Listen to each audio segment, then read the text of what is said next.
Hello, my name is Beck and welcome to an Are They Worth It video. I'm going to be telling you about 3 different books, about the authors and synopsis and writing style, and try and convey whether I think they're personally worth it to read and to pick up. So without further ado, let's get into the 3 books I want to talk about. They are The Black Prism, Assassin's Apprentice, and also Prince of Thorns. So The Black Prism by Brent Weeks is the first book in his Lightbringer series. It is a completed series of high fantasy, like high adult fantasy, but it's a really great entry point if you're wanting to leap into it straight from young adult, because the writing style is very palpable and it's very descriptive and it conveys exactly what you would need to know in order to be enveloped in the world. So for example, it's multiple perspectives. So if you are struggling with 1 or 2 viewpoints, you can easily enter into it from a different angle, and our main character is technically Kip and he's a 16-year-old boy. So when you are reading this, it has a similarity or a familiarity point between young adult and adult. So it's an easier leapfrog to do rather than jump straight into a high fantasy with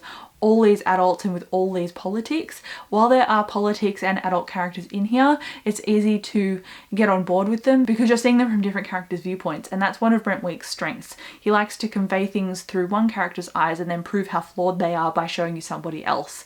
And I like the way that that adds a lot of depth to the story, because we're not just getting one character's interpretation of everything we're seeing. So what is The Black Prism actually about? It's really hard to describe, but if I bring it all the way down to essentially a quick synopsis, is Kip is a 16-year-old boy where his mother is a drug addict in this fantasy world. His town is attacked by raiders and they're on the brink of a war. So when his town is attacked, in the aftermath, he's visited by Gavin, who is the Prism. And the Prism is a very high up political point of power, as well as a high up magical point of power, because in this world, the magic system is managing colors and splitting light in order to manifest them physically. So that often works in harmony with the physical world and with nature. So if the colors are out of balance, then things start to go awry in the world. And the Prism really exists to keep that balance ongoing, and so because of this, because of the Prism's power, they have elevated him to the highest point in politics. He's not a ruler, he's not a monarch, but he works alongside all of them. So the Prism Gavin has the ability to split all these different kinds of light and to physically manifest these kinds of light in their different physical forms. And all of the light sources have different physical properties, which I found quite interesting as well. It's very uniquely put together, and they also have a physical toll on you as well. So essentially Kip goes to this academy to learn different kinds of magic, and he also learns to be part of the Black Guard, I think that's what they're called. So what happens is Kip starts to learn the intricacies of magic and how to study, and he's also being brought on as a soldier, and he's also working under Gavin, who is a mentor. So that is just one perspective, and there's 5 or 6, maybe more, across the series. And sometimes when I pick up a series and I look at the amount of perspectives, it kind of worries me and turns me off a little bit, because I get worried that I won't be able to keep track of them all. But the way that Brent Weeks writes everything, it's very interlinked and you get different perspectives on one thing from different characters. So you get a lot of context built into the story as well. And I find this work very clever in how it conveys politics and narrative. There's always multiple things going on at the same time to keep you interested. And I found that the pace of the book, even though it was really long, it kept me interested all the way through. So I highly recommend The Black Prism, but I know that because Kip is such a young man and Brent Weeks really goes into his mind and into his perspective, that can be an off-putting kind of voice to read about if you're first entering into this book. So it's quite a divisive book on whether people like Kip or not.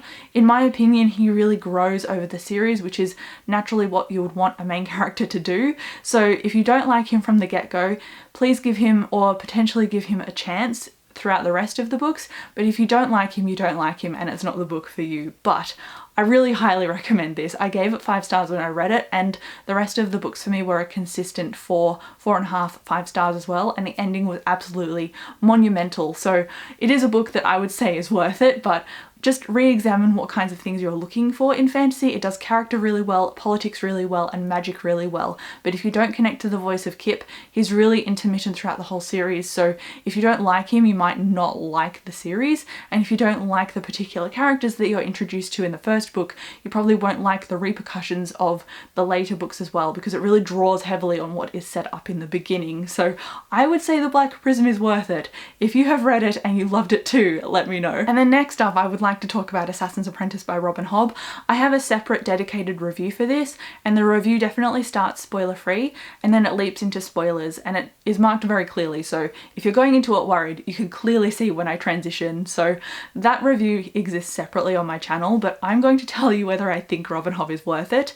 Absolutely yes. She's one of my favourite authors if you couldn't tell, but Assassin's Apprentice follows Fitz, and Fitz is a young orphaned boy and he's the bastard son of a prince, and so because he's this bastardized son and he's linked technically to royalty, they can't just let him go because they're worried that his bloodline might create a rivalry to the current throne, and so while they don't want to let him go, they obviously don't want to kill him either, and so they take him under their wing and train him up instead.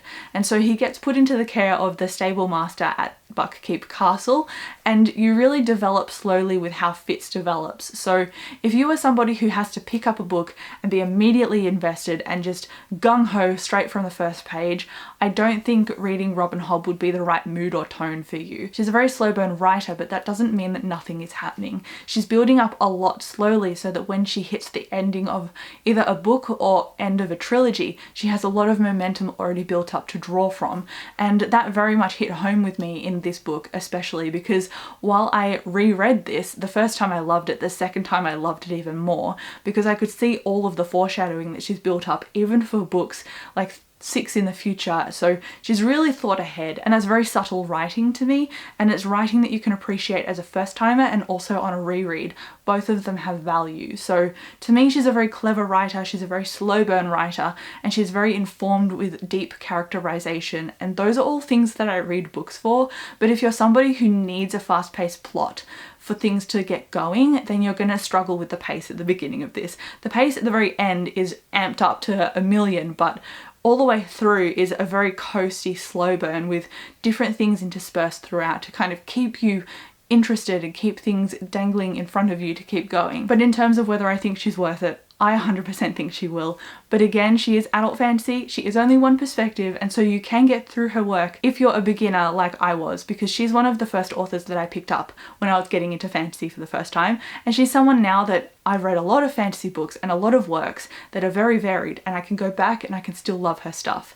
So if you're a beginner or if you're somebody who's read a lot like me, I think Robin Hobb would be incredible for you to start, but it's just knowing whether you are in the mood for a bit of a slower paced book. Like, for example, I participate in readathons. That's when you have a month or a week or so and you have challenges and you've got to read books based on those challenges. It kind of helps your reading stats get up for the year. But if you put one of her books into those challenges, then you're going to struggle because she's not the one to write really fast paced from the get-go. So I would recommend Robin Hobb. I do think she's worth it, but if you don't want to read a slow burn book, don't pick her up. And then lastly in this video is Prince of Thorns by Mark Lawrence. This is a book that I read and then I read the sequel, and I've decided not to continue the series. So from 2 books that I've given around 5 stars to a book that I gave like 2 stars, it doesn't mean that you won't like it either watching my video. You might like it, it really just depends on what kind of person and what kind of reader you are and what you like to see in fiction, because in my opinion it's a really brilliantly done grimdark fantasy book,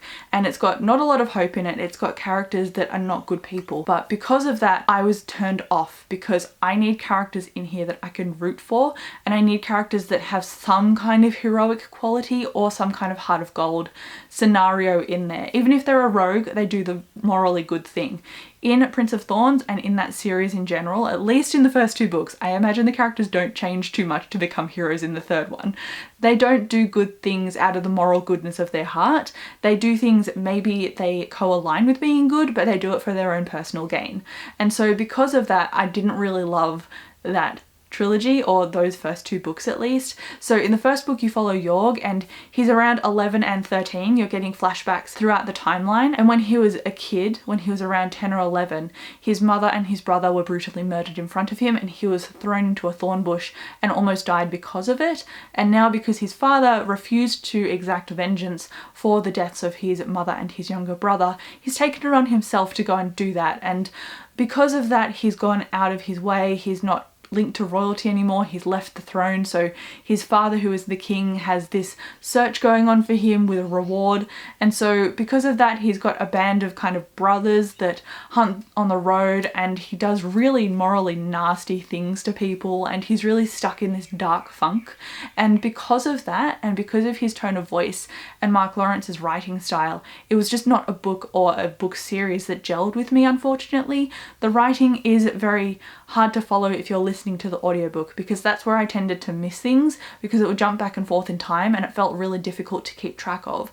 But if you like pieces of a story that only coalesce from flashbacks, and if flashbacks aren't jarring to you, then I think you'd like this. And if you like a character that is not all heroic all the time, I think you'd like Jorg as well, because he has reasoning for doing things. It's just not reasoning that I was enjoying. So because of his drive, I think that he's a brilliant character, and because he's so unique and dark and different and looks very different and awry compared to lots of the fantasy that I've read so far, which usually centers heroes as characters. Because he's so different, I think that's where he's got a point of interest if you want to pick something up that's a bit different. But for me, it just didn't gel, and I think that's because Mark Lawrence tends to write, and then when you are expecting some massive thing to happen, the turn of phrase might happen in a sentence or less, and so it's really easy to miss, or it was for me. So you've got to really be paying attention to these, and I love audiobooks, but I tended to miss things in this audiobook. So would I say that this one is worth it? If you're a reader like me that likes characters and some kind of good and heroicness in your work, then I don't think you would like this. But if you like something that's a bit dark, gritty and unique, I know my partner loved it because it was so different, so you could love it too. Who knows? I didn't, but you might. So for all of the books in this video, let me know down below if you've read them and what you rated them. I would like to see how I measure up to you, but thank you so much for watching this video. Come chat to me down below in the comments, and I'll see you in my next one. Bye.